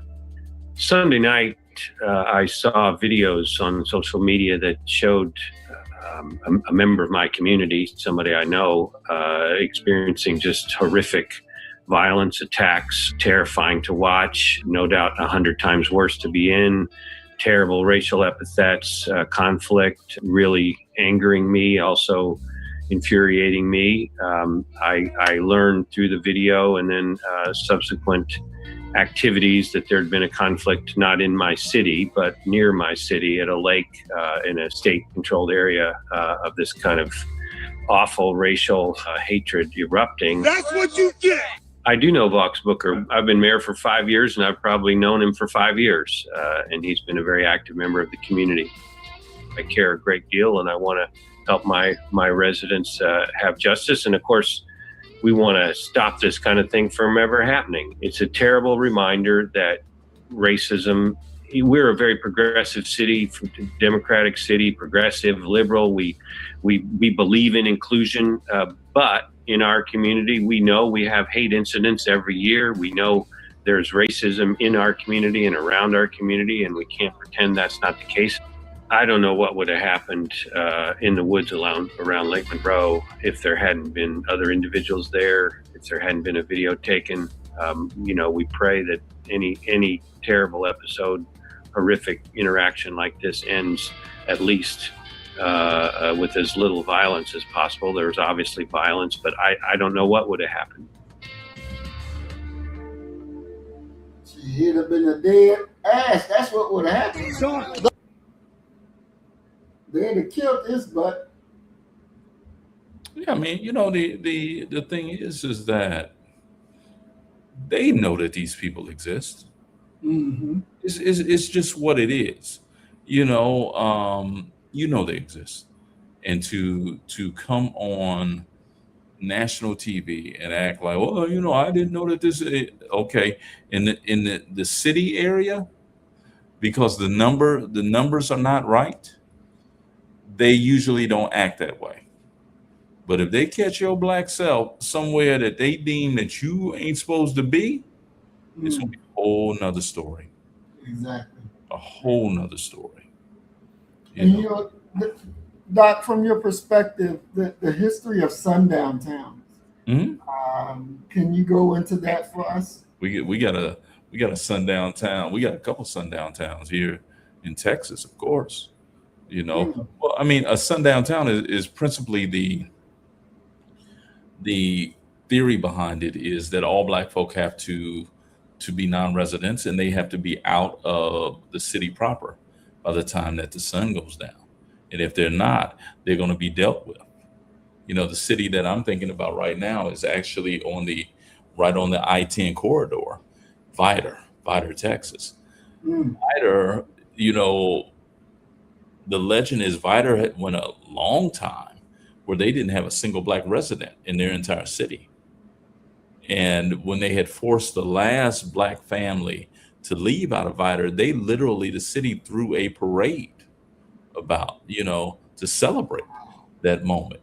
One of my friends, she told me a story that she had a rental car, and they were going through Vidor, and it's kind of known for people who are familiar with this part of East Texas. It's really Southeast Texas, that you don't stop in Vidor.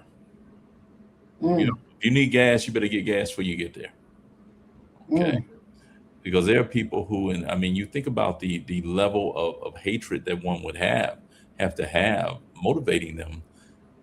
They won't even take your money in Vidor sometimes. Okay. They're not going to even, they won't even turn the pump on for you.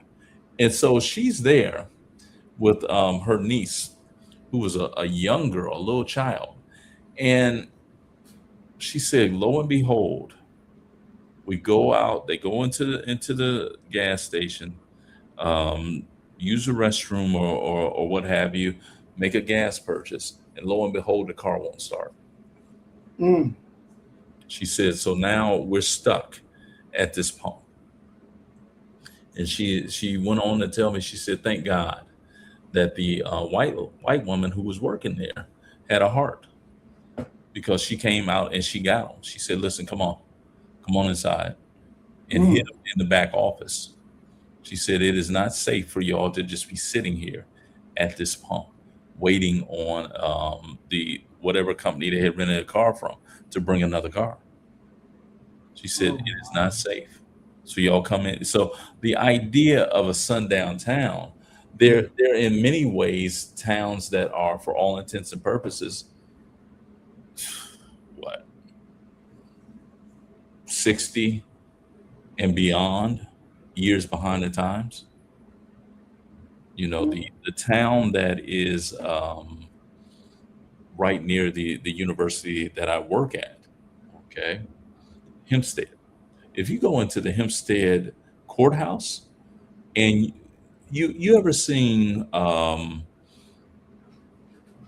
something that has been painted over, but the paint wasn't sufficient enough to blur out what was behind it?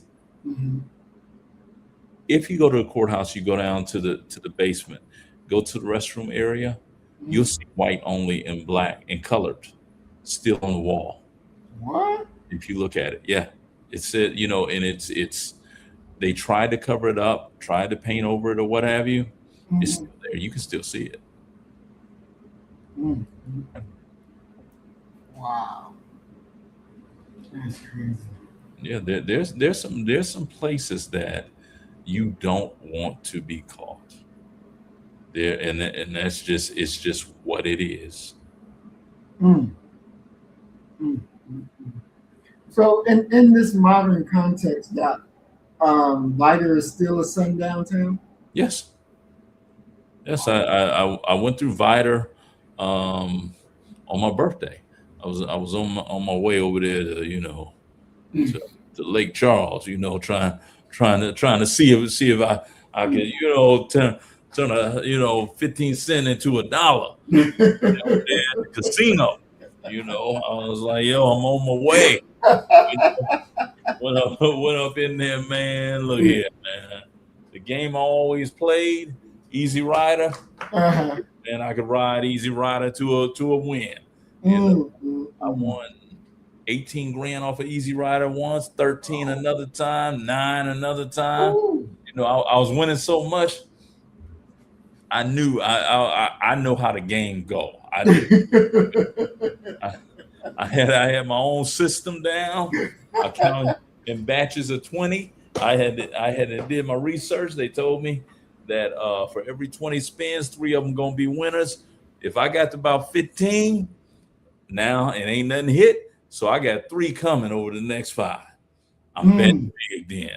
That's how I win every single time, right? To the point where I bet you I won 30 grand within an hour. Okay. Wow. And the people came out and turned the machines off. What? Yeah, turn the machine off. Okay. I went over there, I went to the buffet, trying to give them a little time to let the machine cool off. Then I'm gonna double on back, man. That machine was never plugged back in. You know, I'm sure that the country Jerry Curl wearing brother who was checking the IDs at the entrance. I asked him, I was just joking. I said, yo, man, which machine I need to play? He said, yo, man, Easy Rider right there. You want to play the one on the left.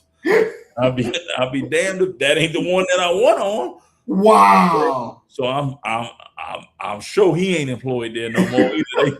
They probably rewound that tape and was like, yo, who did he talk to? And, and I'm talking because the brother, I can think exactly what the brother said. He said, now when you get it, don't give it back to him now. Right. And I didn't give it back. But I get there, for my birthday, and they didn't took Easy Rider up out of there, man. Ain't no more Easy Rider. They over there talking about the little, you gotta play the penny and nickel slots. Hey, man, look here, man. I'm here for the big dollars. Right. Man, I sat there the 20 minutes. I had to won $1.32, I believe. I'm like, no, this ain't for me. So Right. I got back on I-10 and I had to go straight back through Vider. Vider is still there. You know not to speed through Vider. You know not to stop and get anything to eat over in Vider. It's just what it is. And you have black cities that are around it. But yeah, Vider is that ain't where you want to end up at.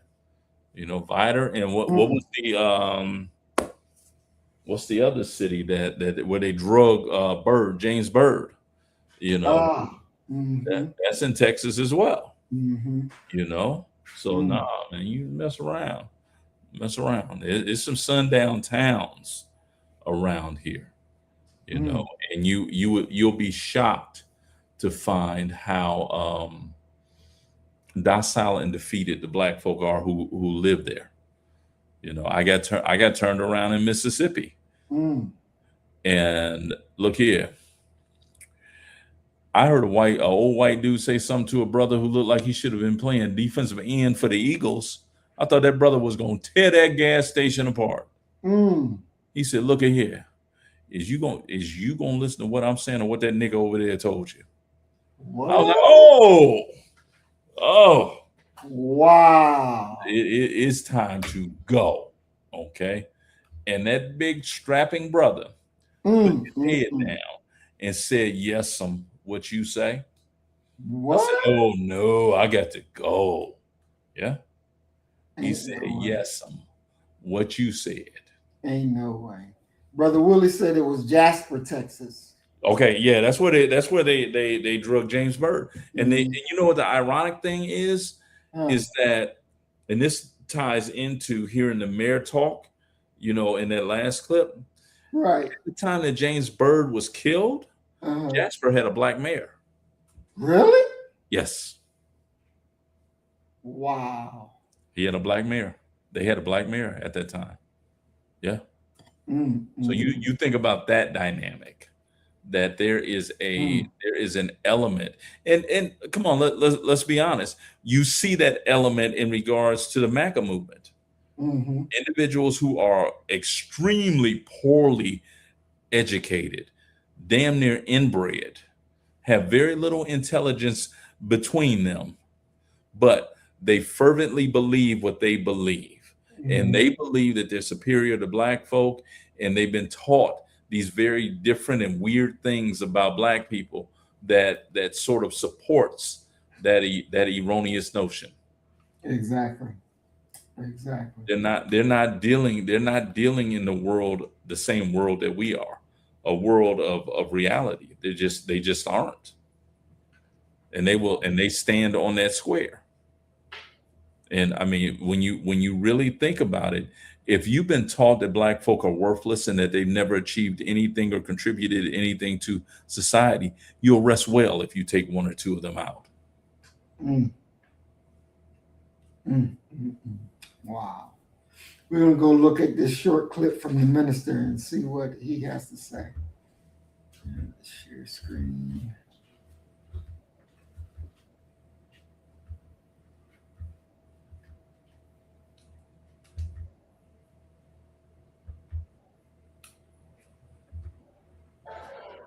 I wouldn't bring our women and children in some place to have them slaughtered. But that's what the white man hopes for. That's why he makes mischief with my words. Farrakhan won't get an army to kill white people because you see, white people deserve to die. And they know that they deserve it. They think it's us coming to do it. No. But the one thing I will say, brothers and sisters, we are nonviolent until somebody attacks us. Wait. This is the only life you got. That's right. It's God's gift to every human being that has life. It's our duty when we grow up. You got to maintain this body. You got to look out for this body. You got to eat the right foods to protect your health. This is the real house of God. And if you let him in, he'll make you into himself. So this life is precious, and we cannot allow anybody to take our life, and we don't fight like hell to preserve and protect it. When our women are attacked, like the little girl in Texas, and you see a policeman that is big and strong with his knee in her neck and his knee in her back, how could we stand by? What did she do to deserve that? A pool party. She's in a bikini. She has no weapon. That's time to die. That's time for us to show that we are real men.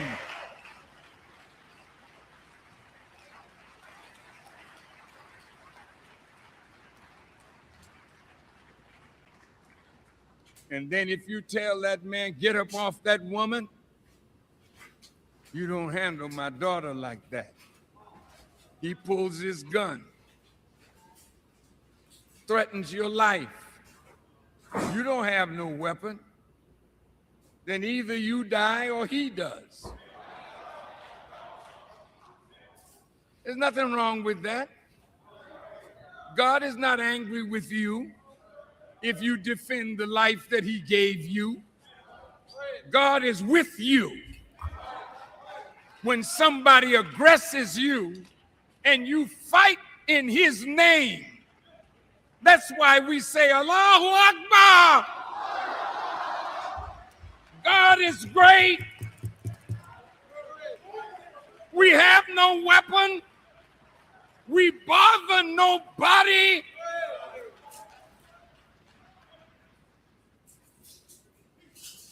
Then if you come to take our life, don't be surprised if you lose your own. Brothers and sisters, we are not killers. We are not murderers. We are being murdered. And there does come a time when somebody else other than we have to feel the pain that they delight in giving us. So we're going to redistribute the pain by economic withdrawal. But there comes a time, if it's forced upon us to fight, we must fight with those who fight with us. And if you say you don't have a weapon and you're telling us don't bring a weapon, you don't have a weapon big enough. So I want to introduce you to a weapon that God has. Oh, brother and sister, you are well protected. Yes, sir. They asked the messenger when they were talking about the wheels that are above our head, they call them UFOs. And they asked Elijah Muhammad, when will they go into action? He said, the moment you attack us. So look, man, that's why our parents sung Swing Low, Sweet Chariot, because they saw a chariot in the air. Oh, Lord. You are well protected. Hold your head up high. Going out in the night, resolve to make peace with yourself, make peace with your family, be at peace with each other, and come into unity. And never shed the blood of yourself or your brother. There must be a place to resolve conflict in our community, because we're fighting and killing each other over nothing. So the pastors, the lawyers, the ones that are wise, enter the fray and say to your people, do you trust me? I am a trusted black man. Yes, sir. I earned that trust. Yes, sir. I earned that trust because I've never sold the black man out. I have always come to our defense. So when I teach one, then we resolve our conflicts and be at peace with one another. Thank you for listening. Thank you for your charity. Thank you for your presence. And may Allah bless each and every one of you. And I will see you, God willing, 10, 10, 15. Justice. Justice. One more time. Justice.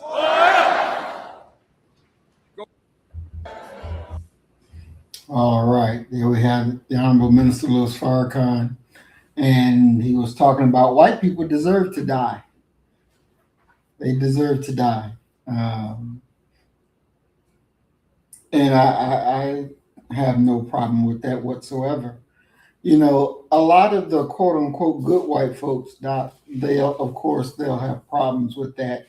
They'll have problems with some of the things that were said tonight, because they, for whatever reason in their mind, feel that it's more good ones than it is bad ones.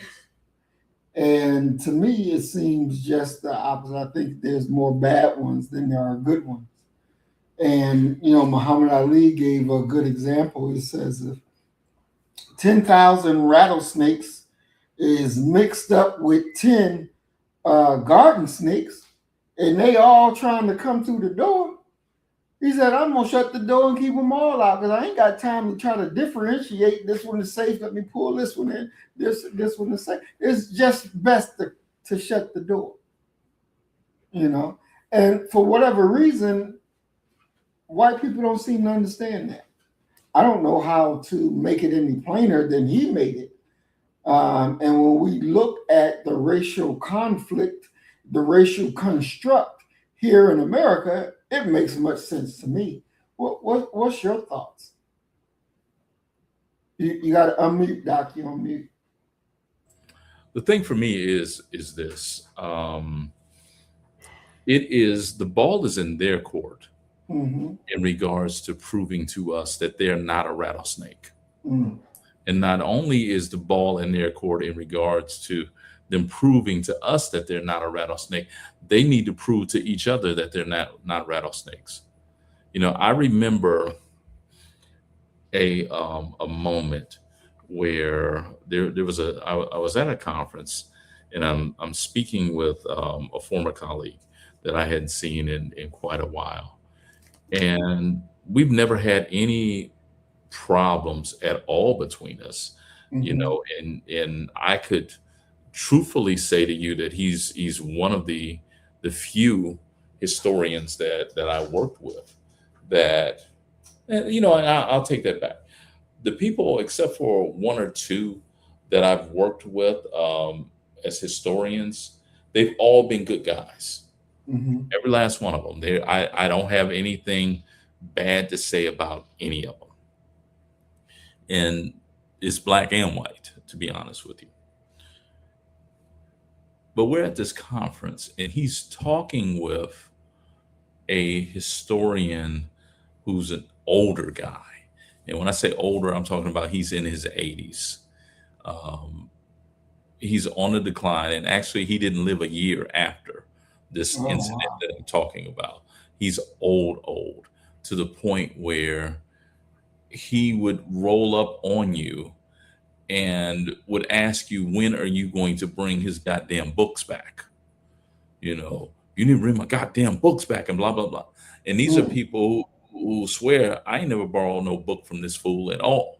So his mind is slipping. They're walking together, talking as they approach me. And the older guy says to him, yeah. See, what you could do is, you know, you could, and he's talking to the white guy. He said, you could get a short haircut, all that, and tan up, and we'd hire you. We hire anybody that look like that, got a short haircut and black. You ain't got to know nothing. And he says, hey, no, chill that out, man. Not here. Which for me is a clear sign of what? Y'all have these kind of conversations in private. That's, you know, that's really how I took that. And I know that's what's occurring.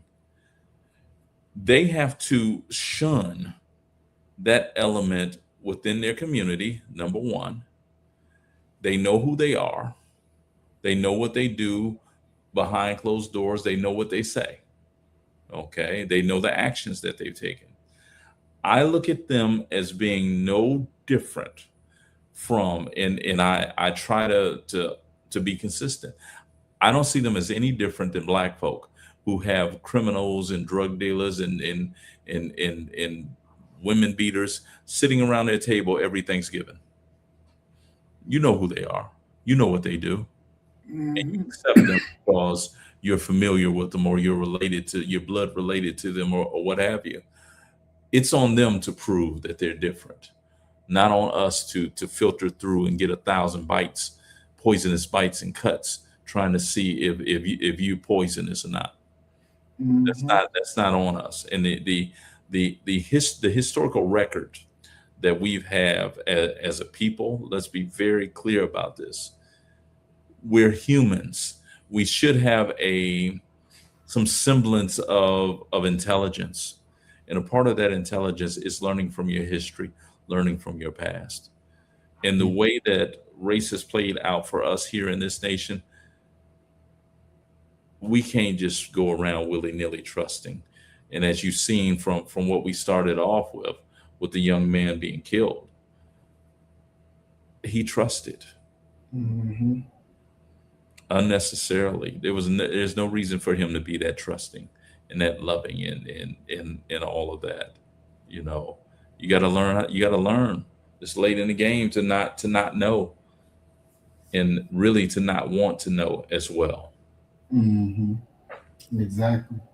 You know, T. Bull left a question or a statement rather saying, just imagine if we had our own sundown town. You know, I honestly think if we had, I don't think we wouldn't be beating white folks for being there after the sun go down. I But don't I, see. but I think that it manifests within our community differently. Mm, When remember when Trump was running, I'm not sure if you probably didn't see it in your neighborhood, but you had all of these big monster trucks with the Trump 2024, swinging, you know, mm, go out to the Buckies, and they were literally took up the entire parking lot of Buckies, having a rally for Trump and what have you. One of my friends, William Foster, I was talking to him about it. He said, "What? What? That's that? What?" He said, "I ain't never." He said, "I ain't seen none of that." hmm But he lives in the Fifth Ward of mm, Houston. Go on down there. Take your monster truck down there, and let them know how you feel. I think that's our version of kind of a sundown town that's not predicated upon the idea of racial identity, but mm, upon you come here spewing hatred and trying to do us harm. So we gonna let you know. We're gonna treat you like you just treat regular black folk. mm, mm. You know, for me, that definitely works. We definitely need to be able to defend ourselves, defend where we live, and when the enemy shows their head, cut it the hell right on off. Hmm. Definitely. All right, Doc, we are at our time. We want to move to closing comments, and we'll go ahead and start with you. All right, just glad to be here, and I will be the bigger man and tell everyone that because my work schedule has changed, I'm only on a Monday through Thursday schedule. I didn't realize that it was Sunday yesterday and missed the show. That was my fault on why we weren't on yesterday.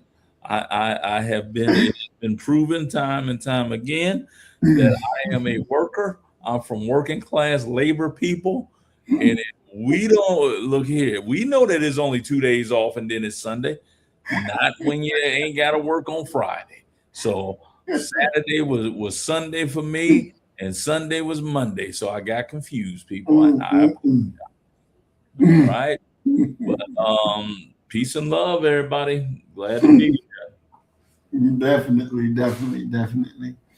And, you know, I want to speak directly to every parent, every brother, every sister watching this stream right now, and you watch it, at a later time. Whenever you watch it, know and understand. As Nolan Wells' mother said, that her son was a peace giver. The mother said he didn't see color. He just wanted everybody to be included. He was a beautiful, talented young brother, but we have to tell our children the cold, hard truth about the world that they live in. When we raise our children to be completely blind to the racial dynamics, we are sending them into a world unarmed. We have to teach our youth the unyielding cultural protocols starting today. And so the first one has to be, and Doc, you correct me if you disagree, never isolate yourself. You do not go to no remote island, no remote nothing, no isolated nothing with no majority white spaces without a collective presence that has your back, and be willing and ready to fight for you to make sure you make it home safely. We have to have a code of accountability. We must build a culture among our young people, among us, period, where we will never leave a brother or a sister behind. If 3 of us go out on a boat, 3 of us come back on a boat, period. No exceptions. No story is about, well, he wanted to stay back or she wanted to do that. Nah. We came together, we leave together. We came just as safe, we leave just as safe. We have to build our independent protections. We can't always be relying on, let's call 911. We can't always rely that when 911 show up, they're going to be on your side. We must support, we must fund, we must maintain our own local networks of communication and safety. We have to be our own first responders. This is what we have to do, and we have to understand that if we don't get it done, it won't be done. We are conducting war on the devaluation of Black lives.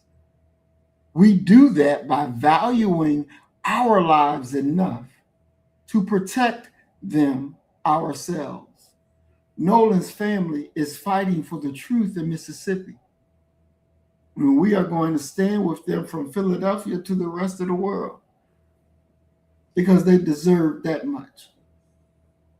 They deserve that much. These are, as you saw, the Black parents, they're hurting because their baby is gone and he's never coming back. They're never going to be able to see him get old, have grandchildren. Their bloodline together was cut. That was their only son. That's it. That's it.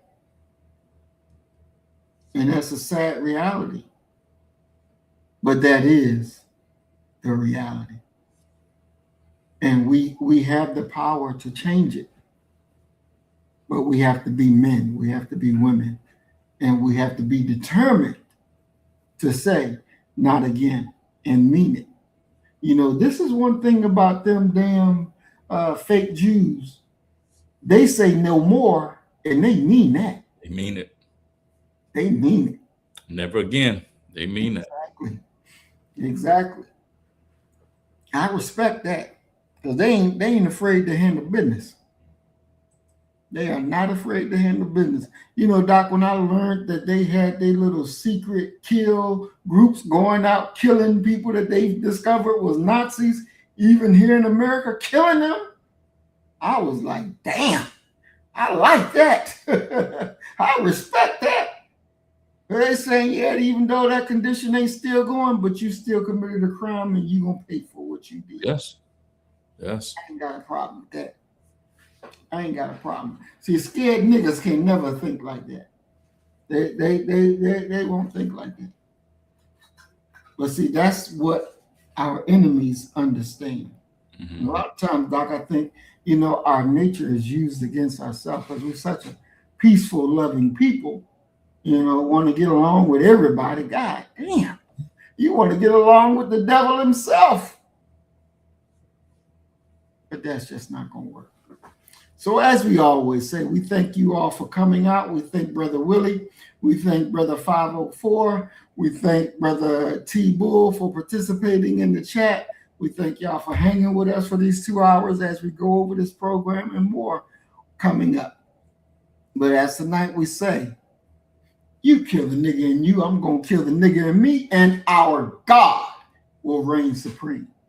We are Black first. Today, tomorrow, and forever. We love you, family. Peace and blessings. Assalamu alaikum. Shalom. Peace. Peace. So you better get the message and get it straight. You're going to need some bridge work. It's simple as that. Because we're living in judgment. We're living in implementation.